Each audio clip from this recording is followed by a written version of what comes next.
Earth geometric shape, orientation, space and gravity field. तो अर्थ की shape वगैरह समझने के लिए जियोडेसी का इस्तेमाल होता है। जियोडेसी वो एक साइंस है जो कि अर्थ के शेप, ओरिएंटेशन कहाँ पर इक्वेटर पे, वो पे थोड़ी सी कम हो जाएगी। ठीक है, क्लियर। इससे आप ये वीडियो प्राइवेट कर देंगे, ये बैच के वीडियोस प्राइवेट हो जाएंगे। ठीक है, तुरंत, क्योंकि बैच है ना। अच्छा, मीन रेडियस कैसे अर्थ का, ठीक है, क्लियर। इससे आप ये वीडियो प्राइवेट कर देंगे, ये बैच के वीडियोस प्राइवेट हो जाएंगे। ठीक है, तुरंत, क्योंकि बैच है ना। अच्छा, मीन रेडियस कैसे निकालेंगे? मीन रेडियस कुछ नहीं, जो आपकी इक्वेटोरियल रेडियस है और जो पोलर रेडियस है उनको आप ऐड करो, डिवाइड बाई 2 कर दो, तो आपका मीन रेडियस निकल के आ जाएगा अर्थ का। ठीक है, और अगर आप जानना चाहें तो यहाँ पे लिख देता हूँ मीन रेडियस, तो इक्वेटर की लिखी थी मैंने 6371। ठीक है, 6371 किलोमीटर। ठीक है, ये मीन रेडियस है। अब आ जाओ रोटेशन पे। रोटेशन क्या होता है? रोटेशन ये होता है अपनी जगह पर रह के बस घूमते जाना, इधर उधर इधर उधर इधर उधर इधर उधर। अब ये मैडम तो कभी इधर तो कभी उधर, कभी इधर तो कभी उधर। हमारी अर्थ ऐसे निकलती है, हमारी अर्थ ऐसे घूमती रहती है, ऐसे घूमती रहती है, ऐसे ऐसे ऐसे ऐसे ऐसे ऐसे, कभी इधर फिर उधर, कभी इधर फिर उधर, ऐसे नहीं, ऐसे वेस्ट ईस्ट। ठीक है, लेकिन हाँ है यही क्या है कि पोल के, एक पोल के अलॉन्ग ये पोल है, एक पोल एक्सिस के अलॉन्ग बस घूमे जा रही है, कहीं अपनी जगह से हट रही है, नहीं हट रही है, नहीं हट रही है। ठीक है, तो यही होता है रोटेशन। सर अर्थ की एज कैसे मेजर करते हैं? अर्थ की एज को मेजर करने के अलग तरीके होते हैं, जैसे कार्बन डेटिंग का इस्तेमाल करते हैं, वो केमिस्ट्री में भी हम पढ़ेंगे। ठीक है, कार्बन डेटिंग का इस्तेमाल करते हैं। खैर, the phenomenon of day and light is caused by earth rotation, एक वीडियो मैं खुद बनाया, अभी आपको दिखाऊंगा। ठीक है, तो उससे होता है नहीं, चलो मैं दिखाई देता हूं पहले, आपको सकता है समझ में आएगा। ये देखो वीडियो, डे एंड नाइट अर्थ की रोटेशन के जैसे कैसे होता है वो समझो। ठीक है, ये बताइए घूर्णन कैसे, डे और नाइट कैसे होता है, समझते हैं कि दिन और रात कैसे होते हैं। बहुत ही वॉइस आ रही है ना, एक बार कंफर्म कर दो बस। तो चलिए समझते हैं कि दिन और रात कैसे होते हैं। बहुत ही बेसिक कॉन्सेप्ट है, जैसे कि इसको मान लो सन, जो मैं लाइट का सोर्स दे रहा हूं, दिस इज सन और ये हमारी अर्थ है। ठीक, अब देखो अगर ये अभी तो ऑब्वियस बात है, हमारी अर्थ रोटेट करती रहती है, क्योंकि मेरे दोनों ऑक्यूपाइड हैं। एक मैं वीडियो रिकॉर्ड कर रहा हूं, एक से मैंने सन बना रखा है, लाइट सोर्स दे रहा हूं। तो अगर ऐसे ही मानो तो देखो ये जो आगे का फेस है वो पूरा इल्यूमिनेटेड है, तो पूरा जगमग है। लेकिन अगर पीछे लेके जाऊं कैमरा तो यहाँ साफ समझ में आ रहा है, यहाँ पे पूरा अंधेरा हो रखा है। ठीक है, अब होता क्या है कि जो हमारा अर्थ है वो वेस्ट ईस्ट रोटेट करता है। वेस्ट ईस्ट का मतलब क्या होगा, वो इस तरीके से रोटेट करेगा। ठीक है, ऐसे रोटेट करेगा। तो आप देख सकते हैं जो अभी पीछे जो पार्ट हो आगे आ चुका है, अब यहाँ पे रोशनी है, यहाँ पे दिन रहेगा, और जहाँ पे पहले दिन था वहाँ पे अंधेरा हो जाएगा, रात हो जाएगी। तो इसी तरीके से क्या होता है कि आगे आते रहते हैं एंड वहाँ पे दिन होता रहता है, और जो पीछे जाते हैं वहाँ पे रात होती रहती है। ठीक है, और ये पता होना चाहिए जो रेवोल्यूशन पढ़ेंगे कि चलो रेवोल्यूशन वाली चीज़ हम बाद में पढ़ेंगे। तो आई थिंक आपको समझ में आ गया कि किस तरीके से दिन और रात होते हैं। एक लोग का डाउट है एस्ट्रोनॉमी कॉस्मोलॉजी में क्या अंतर है। कॉस्मोलॉजी यूनिवर्स स्टडी से डील करता है, एस्ट्रोनॉमी जो कि सेलेस्टियल बॉडीज हैं, स्टार्स, प्लैनेट, गैलेक्सी, इन सब से डील करता है वो। ठीक है, phenomenon of day and light is caused by earth rotation. ठीक है, समझ में आ गया। Earth rotate on its own axis, जैसे वो ग्लोब था तो अपनी एक्सिस पे घूमती रहती है एंटी क्लॉकवाइज। ठीक है, वेस्ट टू ईस्ट। एक रोटेशन कितना टाइम लगता है? 23 घंटे 56 मिनट और 4 सेकंड का, 23 आवर्स 56 मिनट 4 सेकंड का एक्जैक्ट टाइम लगता है। वैसे हम रफली इसको बोल देते हैं 24 आवर्स। ठीक है, अप्रोक्सीमेशन में, लेकिन एक्यूरेटली हम देखें एक्जैक्टली जो टाइम लगता है that is 23 hours 56 minute 4 second. Rotation speed is maximum at the equator and minimum at the poles. घूर्णन गति जो है भूमध्य रेखा पर अधिकतम होती है, ध्रुव पर न्यूनतम होती है। क्यों होती है वही मैंने आपको बताया, क्योंकि यहाँ पर डिस्टेंस ज़्यादा है, तो सेम डिस्टेंस को कवर करने के लिए सेम टाइम में, मतलब ज़्यादा डिस्टेंस को कवर करने के लिए सेम टाइम में ज़्यादा स्पीड की नीड है। ठीक, क्लियर, ओके। आगे बढ़ते हैं। अभी तो ये चीज समझ में आ गया रोटेशन। अब एक्चुअल में अर्थ जो मैंने आपको वीडियो दिखाया, भी जो मैंने ये, आप इसमें ऑब्जर्व करो, अर्थ टिल्टेड है। या फिर कभी आपने अगर ग्लोब देखा हो, ग्लोब आई थिंक आपने कहाँ देखा होगा, सबसे पहले कहाँ पे देखा था? मैंने तो प्रिंसिपल ऑफिस पे देखा था, तुम लोगों ने कहाँ देखा था? तो ग्लोब तुमने हमेशा टिल्टेड ही देखा होगा, झुका हुआ, सीधा तो नहीं होता जैसे ग्लोब है, इसे पूरा नहीं दिख रहा है, लेकिन टिल्टेड ही है। ठीक है, तो हमारी एक्चुअल में जो अर्थ है वो टिल्टेड ही है अपनी एक्सिस पे। अब टिल्टेड क्यों है उसके पीछे अलग अलग रीजन दिए जाते हैं, जैसे कि एक कारण दिया जाता है कि बहुत सालों पहले कोई तो एस्टेरॉइड का इंपैक्ट हुआ था अर्थ पे, कोई बहुत बड़ा सा एस्टेरॉइड अर्थ पे हिट किया था, और उसकी वजह से हुआ क्या, अर्थ का जो एक्सिस पूरा टिल्ट हो गया, वो झुक गई अर्थ, वो अर्थ झुक गई। ठीक है, और कितना झुक गई? अपनी एक्सिस से 23.5 डिग्री झुक गई, 23.5 डिग्री झुक गई। ठीक है, तो अब बात अपने ऑर्बिटल प्लेन पे भी कुछ ना कुछ झुकाव आ जाएगा उसका। कितना? ऑर्बिटल प्लेन से 66.5 डिग्री हो जाएगा, मतलब जिस प्लेन पे वो घूम रही है, क्योंकि पूरा 90 डिग्री होगा, 90 डिग्री में 23.5 घटाएंगे 66.5 निकल जाएगा। तो ऑर्बिटल इंक्लिनेशन 66.5, एक्सियल इंक्लिनेशन 23.5। ठीक है, समझ में आ गया इंक्लिनेशन कितना है। ओके, अब रेवोल्यूशन पे आते हैं। और रेवोल्यूशन और टिल्ट को मिक्स करके अब आगे की चीजें होंगी। रेवोल्यूशन क्या है? तो ये आप देख रहे हो, ये अर्थ हमारी जो व्हाइट व्हाइट दिख रहा है आपको, व्हाइट व्हाइट कुछ घूम रहा है, ये सन है, ये सन है, और ये व्हाइट व्हाइट कुछ घूम रहा है, देखो व्हाइट व्हाइट, ये अर्थ है। ये फिर हमारे डिफरेंट प्लैनेट्स हैं, बिकॉज केपलर जी ने बोला था, कि सारे प्लैनेट जो हैं सन के अराउंड रिवॉल्व करते हैं इलिप्टिकल ऑर्बिट में, दीर्घवृत्ताकार कक्ष में घूमते हैं, तो घूम रहा है, इसी को रेवोल्यूशन बोलते हैं। और जब एक रेवोल्यूशन पूरा हो जाता है तो हम बोल देते हैं कि एक दिन, मतलब एक साल हो गया, 300, एक सेकंड यहाँ पे थोड़ा सा करेक्ट करना, 365 डेज। ठीक है, 365 दिन होंगे यहाँ पे, 365 डेज 6 आवर्स एंड 9 मिनट्स। ये एक्चुअल टाइम लगता है एक रेवोल्यूशन कंप्लीट करने में अर्थ को। सबसे लॉन्गेस्ट रेवोल्यूशन किसको लगता है? सबसे शॉर्टेस्ट रेवोल्यूशन टाइम पीरियड किसका? जरा बताइए कमेंट में। सबसे ज़्यादा समय कौन लेता है, सबसे कम समय कौन लेता है एक रेवोल्यूशन कंप्लीट करने के लिए? ये जो 6 घंटे हैं 4 साल में मिलेंगे तो 24 घंटे हो जाएंगे, 6 घंटे एक साल, फिर दूसरे साल 6 घंटे, फिर तीसरे, तो 4 साल में 24 घंटे हो जाते हैं। और यहीं पे लीप ईयर का कॉन्सेप्ट आ जाता है, और जो चौथा वाला साल होता है उसमें फरवरी 28 की जगह 29 की हो जाती है, और उसको हम लीप ईयर बोलते हैं। अब जो हमारे सीजन होते हैं, जो हमारा दिन और रात होता है, वो तो रोटेशन के जैसे होता है, पृथ्वी के घूर्णन के जैसे होता है, लेकिन जो सीजन होते हैं, जो हमारी ऋतुएं होती हैं, वो ऋतुएं किस वजह से होती हैं पता है आपको? वो ऋतुएं होती हैं रेवोल्यूशन की वजह से, ये जो घूम रहा है। लेकिन ये आधा अधूरा सत्य है, पूरी तरीके से सत्य नहीं है, क्योंकि सीजन सिर्फ रेवोल्यूशन से पॉसिबल ही नहीं है, पॉसिबल ही नहीं है सीजन। हाँ, रेवोल्यूशन अगर नहीं होगा तो भी सीजन नहीं होंगे, लेकिन अगर सिर्फ रेवोल्यूशन होता रहेगा तो भी सीजन नहीं होंगे। रेवोल्यूशन के साथ टिल्ट की भी जरूरत है, यानी जब दोनों मिल बैठेंगे तभी सीजन होगा। क्यों? समझो, सोचो, अगर अर्थ टिल्टेड ना होती, जो पीला वाला एक्सिस दिखाया गया है वही एक्सिस होता, तो ये मान लेते हैं सन है, सनलाइट हर जगह जो है सेम ही पड़ रही होती है, हर जगह सेम पड़ रही होती है। लेकिन अभी क्योंकि टिल्टेड है, ठीक है, लेकिन क्योंकि टिल्टेड है तो अब तुम इमेजिन करो, इसको पूरा इमेजिन करो, वैसे तो मैं दिखाऊंगा अभी, ये ऐसी सीधी नहीं है, ये झुकी हुई है इसके अलॉन्ग। ठीक है, ये इसके अलॉन्ग ऐसे रोटेट कर रही है, झुकी हुई है, तो ये वाला जो पार्ट है वो सन के पास होगा ज़्यादा, तो यहाँ पर गर्मी पड़ेगी, वहाँ सर्दी हो जाएगी। समझ रहे हैं?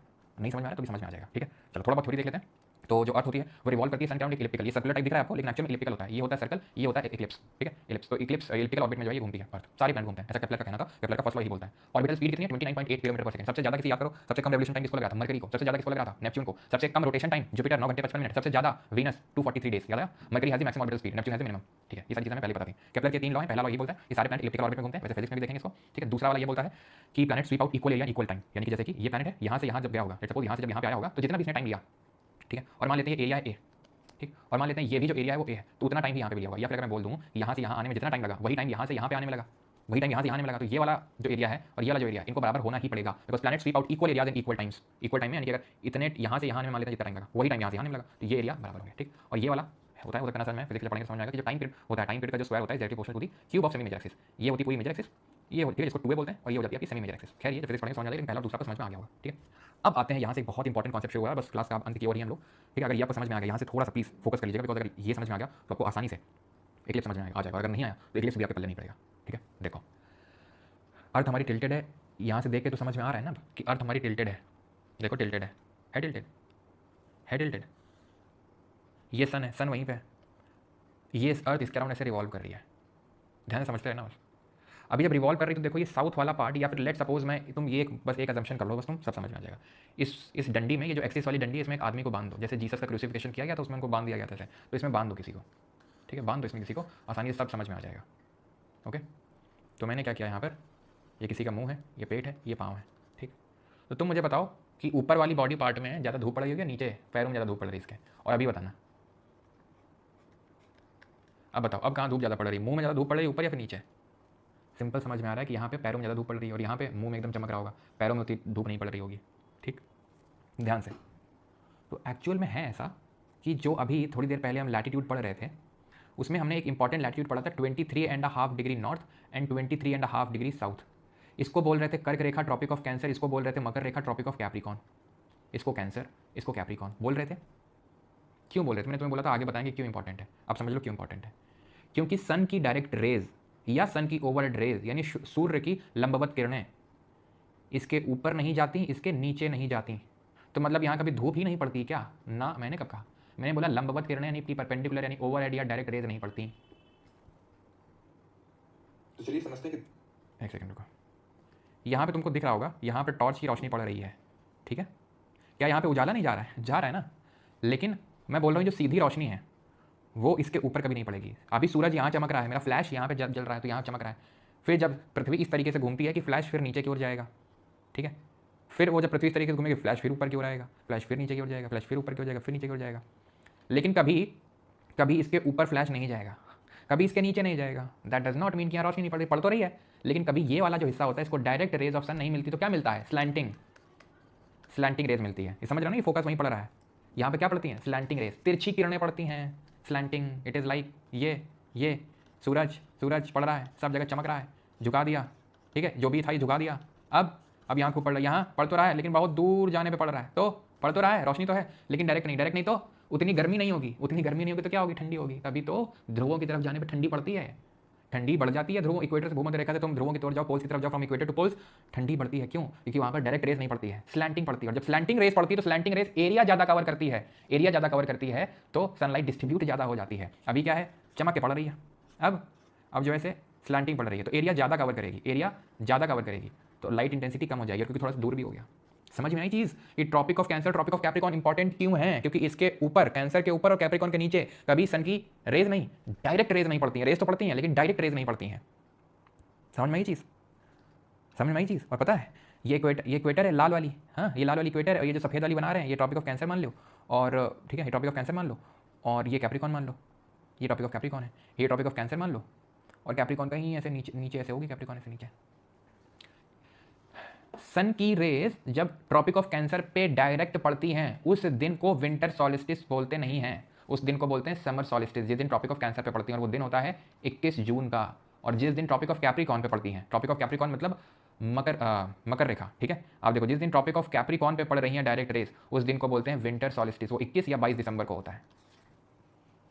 सर 23 को नीचे ना नीचे जाना ही नहीं इसके ऊपर, 23 को फिर क्या होगा सर, ऊपर की ओर शुरू हो जाएगा मूवमेंट, तो 24-25 बस दिसंबर के बाद ऊपर की ओर, जून 21 और 22 जून को क्या होता है, 23 जून को 24 नीचे की ओर मूवमेंट शुरू हो जाता है। चलो भैया इसके ऊपर अपन को नहीं जाना है, नीचे ही रहना है, चलो नीचे की ओर चलते हैं अभी ध्यान से।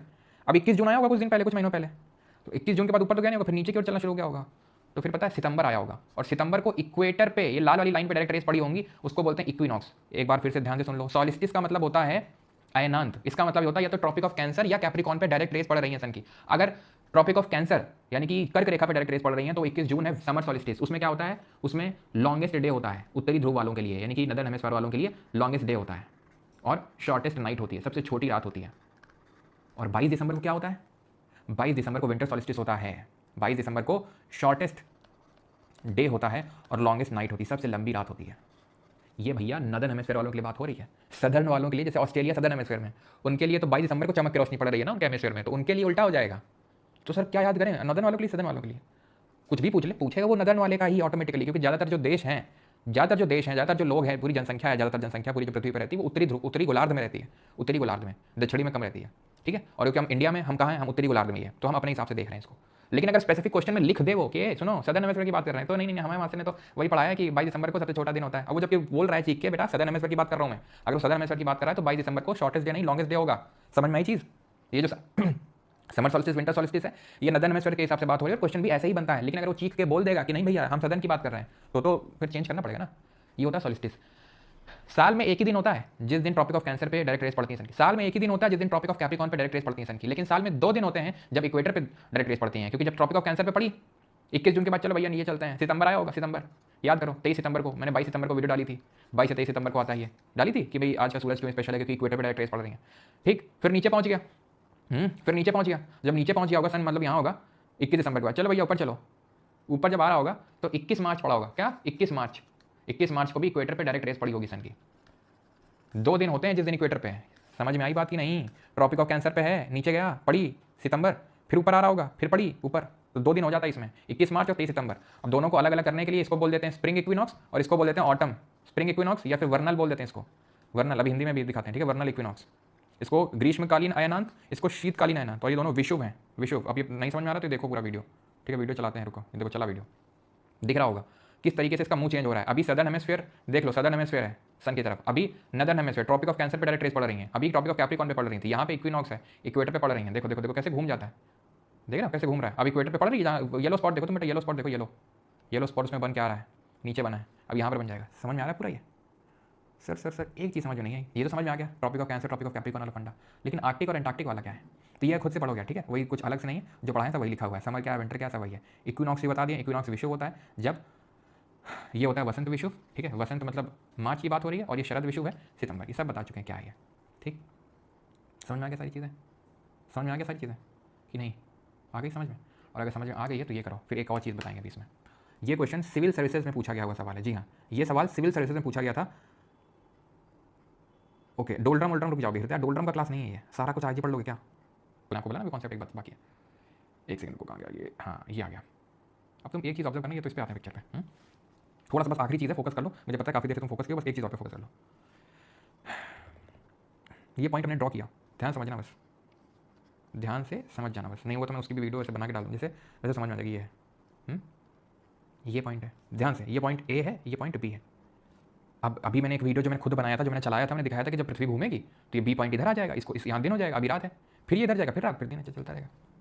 ये बेचारा घूम के कहाँ आएगा, यहाँ ले, यहाँ भी अंधेरा यार, ले लो, ये क्या हो रहा है, यहाँ भी अंधेरा है। ये वही सर्कल है, कौन सा, आर्कटिक सर्कल, 66.5 डिग्री नॉर्थ, मतलब ये है कि यहाँ पे चाहे जितना घूम ले रात ही रहेगी।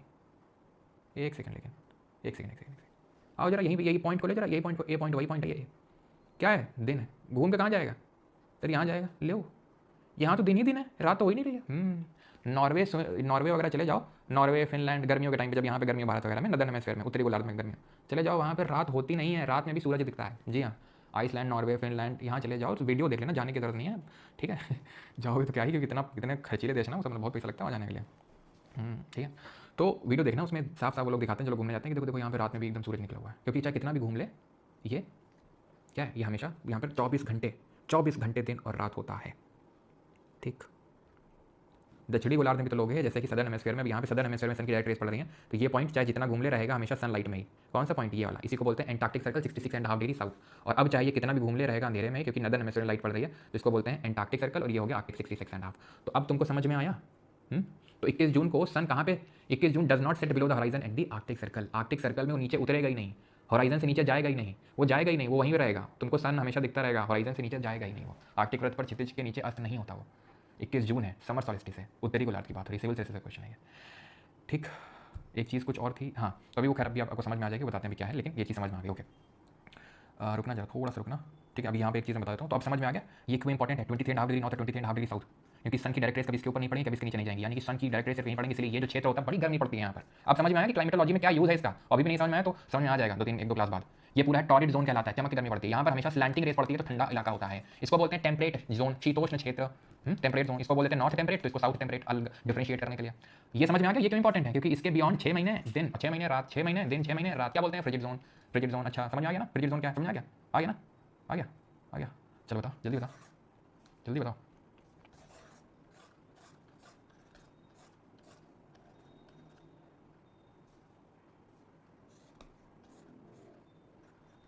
ए बी सी क्या है, जल्दी बताओ। What is A, what is B, what is C, what is A, what is B, what is C. So A is चमक की गर्मी, direct rays of sun, torrid zone. B क्या है, temperate, ऊपर वाला नॉर्थ टेम्परेट, नीचे वाला south temperate. C frigid zone है, फ्रिजिड जोन। ठीक, क्लियर। जब हमारी अर्थ सन के अराउंड घूमती है तो क्योंकि सर्कुलर नहीं इलिप्टिकल पाथ है, तो एक ऐसा पॉइंट आता है जब वो सन के सबसे नजदीक होती है, और एक ऐसा पॉइंट आता है जब सबसे सन के दूर होती है। तो जब सबसे नजदीक होती है, पास में होती है, तो पेरीहीलियन होता है। पास में होती है पेरीहीलियन होता है, और दूर होती है तो एपीहीलियन होता है। कितनी डिस्टेंस होती है, पेरीहीलियन में 147 मिलियन किलोमीटर और एपीहीलियन में 152 मिलियन किलोमीटर। याद रखना है कैसे, हाँ याद रखना है, रखना याद है, ठीक है। हिंदी में अपसौर उपसौर बोलते हैं, अपसौर और उपसौर। तो पास में है पेरीहीलियन, अपसौर, आ जा अप, इधर आओ, ठीक है। और दूर में है तो उपसौर, सॉरी पेरीहीलियन को हिंदी में बोलते हैं उपसौर, उपसौर। और एपीहीलियन क्या बोलते हैं, हाँ अपसौर बोलते हैं, ठीक है। उप कैसे भी करके हिंदी में बिठा लो, इंग्लिश आती है। उसी तरीके से पृथ्वी के यानी हमारे पृथ्वी के अराउंड चंद्रमा चक्कर लगाता है, क्योंकि वो चक्कर लगाता है इसलिए तो उसको हम अपना मून यानी सैटेलाइट बोलते हैं। तो अगर वो चक्कर लगा रहा है इलिप्टिकल ऑर्बिट में, तो वो भी तो किसी ऐसी पोजीशन पे आता होगा जहाँ पर वो अर्थ के सबसे नजदीक होता होगा, एक ऐसे पॉइंट पे आता होगा जहाँ पर सन के अर्थ के सबसे दूर में होता होगा। तो यहाँ पर भी तो एपीहीलियन पेरीहीलियन होता होगा ना, ऐसा नहीं है। यहाँ पे अपोजी पेरिजी होता है। अच्छा, ये डेट भी नहीं लिखी लोगों ने डेट, चलो कोई नहीं, यहाँ पे लिख देता हूँ। ये डेट कब होता है पेरीहीलियन, यानी कि सबसे पास कब होती है, कब होता है। तो ये होता है 3 जनवरी को। 3 जनवरी को पृथ्वी सूर्य के सबसे नजदीक होती है और 4 जुलाई को सबसे दूर होती है। लेकिन जनवरी में तो पास होती है तो गर्मी पड़नी चाहिए, जुलाई में है दूर है तो सर्दी पड़नी चाहिए। ऐसा होता तो नहीं है, ऐसा होता इसलिए है क्योंकि ऐसा होता इसलिए नहीं है क्योंकि अर्थ का मतलब इंडिया नहीं होता है, अर्थ का मतलब इंडिया नहीं होता, हमारे इंडिया में पड़ती है गर्मी। क्योंकि अब देख लो, जनवरी का टाइम है, सबसे नजदीक है, लेकिन southern hemisphere tilted towards the sun है, southern hemisphere tilted towards the sun है, southern hemisphere tilted towards the sun है। जब सन के नजदीक है सबसे अर्थ, तब southern hemisphere tilted towards the earth है। हमारी इंडिया तो नदर्न हेमिस्फीयर में है ना। सीजन्स तो इसी वजह से होते हैं ना कि टिल्ट इसका किसकी तरफ है, थोड़ी सी पास में आ गई अर्थ सन के, इसका मतलब ये नहीं कि इंडिया में गर्मी पड़ने लगेगी। गर्मी सर्दी का लेना देना दो चीजों से, टिल्ट से और रेवोल्यूशन से। अगर घूमेगी नहीं, लेट सपोज कि घूम ही नहीं रहा है, लेट सपोज कि घूम ही नहीं रहा, यही मान लो कि स्टैटिक पोजीशन मान लो, यहीं पे अर्थ खड़ी हुई है, बस रोटेट कर रही है, रेवोल्यूशन नहीं मार रही है, तो यहीं पर ही गर्मी और यहीं पे सर्दी, बस खत्म। यहीं पे गर्मी यहीं पे सर्दी खत्म, और कुछ नहीं होगा। या फिर मान लेते हैं टिल्ट नहीं है, टिल्ट नहीं है तो ऐसे सीधे खड़ी हो जाएगी। तो इक्वेटर पे ही डायरेक्ट रेस पड़ती रहेंगी सन की, और जब इक्वेटर पे सन की डायरेक्ट रेस पड़ती है तो ध्यान रखना, एंटायर अर्थ एक्सपीरियंसेस इक्वल डे नाइट। पूरी पृथ्वी पे समान दिन और रात होते हैं। समर सॉलिस्टिस पे उत्तरी गोलार्ध में बड़ा दिन, रात छोटी, रात छोटी। और अगर हम बात करें विंटर सॉलिस्टिस में यानी कि शीतोष्ण उसमें अनंत में, तो दिन छोटा होता है, रात बड़ी होती है। जैसे अब देखो, अब हम उसी की ओर बढ़ रहे हैं ना, सर्दियों में दिन छोटे होते जाएंगे, रात बड़ी होती जाएगी। लेकिन इक्विनॉक्स पे क्या होता है, पूरी पृथ्वी में ये 2 दिन होते हैं, 21 मार्च और 23 सितंबर, एंटायर अर्थ एक्सपीरियंसेस इक्वल डे नाइट। समझ चीज, तो ये समझ आएगा कि 3 जनवरी को भले सबसे पास में होती है, लेकिन क्योंकि northern hemisphere tilted away from the sun है, इसलिए हमारे यहाँ पे इंडिया में सर्दी पड़ती है। और 4 जुलाई को सबसे पास में होता है। अच्छा, जब चंद्रमा सबसे पास में होता है तो इसको बोलते हैं पेरीजी, पेरीहीलियन नहीं पेरीजी। चंदा मामा है ना, तो मामा को रिस्पेक्ट देंगे जी, और जब सबसे दूर होगा तो एपोजी। ओके, ये कब होता है सर, तो हर महीने होता है, इसलिए इसमें कोई डेट नहीं होती है। वो साल में क्योंकि एक ही बार हुआ है, इसलिए उनकी डेट जो बार बार आता है ना, उसकी इज्जत नहीं होती है। तो बार बार उसको कॉल लगाना बंद करो, पढ़ाई पर ध्यान लगाओ, इज्जत बढ़ेगी, सामान मिलेगा, सिलेक्शन होगा, समझे। तो ये आप देख सकते हैं, जब सबसे ये सुपर मून बाद में देखेंगे अभी, ठीक है। ये आप समझिए, डिस्टेंस याद करने की जरूरत नहीं है वैसे, ठीक है, थोड़ा देख लो, ठीक है, लेकिन एक्जैक्टली रटने की जरूरत नहीं, इसको रटने की जरूरत है। 147 मिलियन किलोमीटर और 152 मिलियन किलोमीटर, ठीक है। तो वही बात बोल रहे हैं तुमसे कि चांद तोड़ लाएंगे, ये तोड़ लाएंगे, वो सब नहीं, फोकस रखो, ठीक है। और बार बार किसी को वो भाव देने की जरूरत नहीं है, अपने आप तुम्हारी इज्जत मान बढ़ेगा, सिलेक्शन भी होगा, ठीक है। क्योंकि चांद देखो टूटने से, क्योंकि चांद खुद बोला था टांग तोड़ देंगे, ठीक है। ये सब पढ़ा दिया, टॉयड जोन, फ्रिजिड जोन, सब कुछ। लास्ट टॉपिक आते हैं, एक्लिप्स, ग्रहण, जो तुम्हारी जिंदगी में लगा के रखा है, ठीक है। इट कैन बी बॉय और it can be girl also, ठीक है, कोई भी हो सकता है। तो अगर ऐसा कोई जिसने ग्रहण लगा रखा है तुम्हारे बीच में, तो उसको हटाना है, ठीक है। हो सकता है कि हमारी जो दिक्कतें हैं, उन्होंने ग्रहण लगा रखा है, तो उसको हटाओ, ठीक है, उसको हटाओ। कैसे हटाओगे देखते हैं। तो 2 तरह के ग्रहण होते हैं, 2 तरह के इक्लिप्स होते हैं, सूर्य ग्रहण, चंद्र ग्रहण, सोलर इक्लिप्स, ल्यूनर इक्लिप्स, ठीक। होते क्यों है, क्योंकि किन्हीं 2 के बीच में तीसरा आ जाता है, किन्हीं 2 के बीच में तीसरा के ग्रहण लगा देता है, ठीक। अगर सन और अर्थ के बीच में चंदा मामा के ग्रहण लगा दें, सोलर, और अगर उसका उल्टा हो जाए, अगर इसका उल्टा हो जाए, तो चलो पहले देखते हैं सोलर को देखते हैं। अगर इसका उल्टा हो जाए, यानी कि पृथ्वी यहाँ पर आ जाए, ठीक है, दैट इज अर्थ यहाँ पर आ जाए, अर्थ यहाँ पे आ जाए और सन मून यहाँ पे चला जाए, यानी पृथ्वी आ जाए सन और मून के बीच में, तो उसको लूनर इक्लिप्स यानी कि चंद्रग्रहण बोलते हैं। यानी एक बात समझ में आती है, ये बड़ा सही आदमी है, ये कभी किसी के बीच में नहीं आता है, क्योंकि ये मून जो है हमें अभी पता है, हमने अभी देखा, कल भी देखा था कि हमारी सैटेलाइट है, तो हमारे अराउंड घूमती रहती है। जब इधर तो सोलर, जब उधर जब उधर वो अपने आप पहुंच गया, अपने आप उधर पहुंच गया, तो ये अब किसके बीच में आ गई, अर्थ किसके बीच में आ गई, सन और मून के बीच में, तो लूनर हो जाता है, ठीक। तो चंदा मामा थोड़े समय बड़े नटखट टाइप है, कभी इधर तो सोलर, कभी उधर आ गया तो लूनर। अब सोलर को पढ़ते हैं। तो सोलर कब हो रहा है, जब मून अर्थ और सन के बीच में आ रही है, casting a shadow on earth. अब ये बड़ी अच्छी बात बोली आपने, ध्यान समझना, ध्यान से, एकदम ध्यान से। सिंपल देखने से क्या लग रहा है, सनलाइट आ रही होगी, आ रही होगी, आ रही होगी, आ रही होगी, कहाँ जा रहे हो, रुको तो जरा। मून ऐसा बोल रहा होगा किसको, सनलाइट को, और यहाँ पर एकदम अंधेरा कायम रहे, डार्क शैडो पड़ रही होगी एकदम। यहाँ पे भी शैडो पड़ रही होगी छाया, लेकिन ये लाइट शैडो होगी, उतनी भयंकर वाली छाया होगी। हर चीज़ की 2 छाया में 2 छाया बनती है, किसी चीज़ की तुम छाया बना लो, एक डार्क छाया बनती है, डार्क शैडो और एक लाइट शैडो। तो डार्क को बोलते हैं अम्ब्रा और लाइट को बोलते हैं पेनम्ब्रा, ठीक है। तुम पहले ये समझो, अम्ब्रा पेनम्ब्रा छाता होता तो छोड़ो, ठीक है। ये देखो यहाँ पे सनलाइट उसने ब्लॉक कर लिया, ठीक है, अंधेरा हो गया। लेकिन जरूरी थोड़ी ना सनलाइट को ब्लॉक करे, क्यों, क्योंकि तो हमें लग रहा है कि एक लाइन पे है, बिल्कुल लाइन पे है, मैंने कहा नहीं बिल्कुल है लाइन पे, लेकिन क्या एक प्लेन पे भी है ये?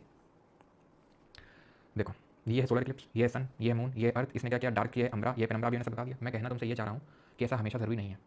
हो सकता है चंद्रमा बहुत पीछे हो और ये अर्थ बहुत आगे हो, तीनों एक लाइन पे तो हमें दिख रहे हैं 2D में, लेकिन 3D में हो सकता है एक प्लेन पे ना हो ये, तो शैडो पड़े, ऐसा जरूरी नहीं है। अगर ये जब तीनों एक प्लेन पे भी आ जाते हैं तो उसको बोल देते हैं कि टोटल सोलर इक्लिप्स हो गया। समझ में आ गई चीज़? तो टोटल सोलर इक्लिप्स कुछ और नहीं है, जब तीनों एक प्लेन पे भी आ जाएं। अगर तीनों एक लाइन पे आ जाएं तो सोलर इक्लिप्स, लाइन के साथ साथ अगर एक प्लेन पे भी आ जाएं तो टोटल सोलर इक्लिप्स। सबके बात समझ में आ रही कि नहीं आ रही है? और यहीं पे थोड़ा सा वो मैं रिस्ट्रिक्ट हो जाता हूँ कि मैं आपके सामने नहीं हूँ, नहीं तो मैं 3 चीज़ें लेके आपको बता सकता था, लेकिन आप शायद आप इमेजिन कर पा रहे हो कि सन, ये जो मून है ये बहुत पीछे है, बहुत पीछे की ओर है या फिर बहुत आगे की ओर है, तो तीनों एक लाइन पे तो दिखेंगे मुझे अगर मैं सामने से देखूंगा, लेकिन एक प्लेन पे नहीं है। मतलब पूरी सनलाइट जा रही होगी अर्थ के पास, कोई रोक नहीं रहा होगा, ये रोक नहीं रहा होगा उसको, ठीक। लेकिन लेकिन लेकिन लेकिन लेकिन हो क्या रहा होगा, चाहे वो प्लेन पे आए चाहे ना आए, लेकिन एक चीज़ तो है, एक चीज़ ये है कि सनलाइट पूरी यहाँ पर पड़ रही होगी और यहाँ पे पूरा एकदम अंधेरा होगा, दिख ही नहीं रहा होगा, चाहे प्लेन पे हो चाहे ना हो,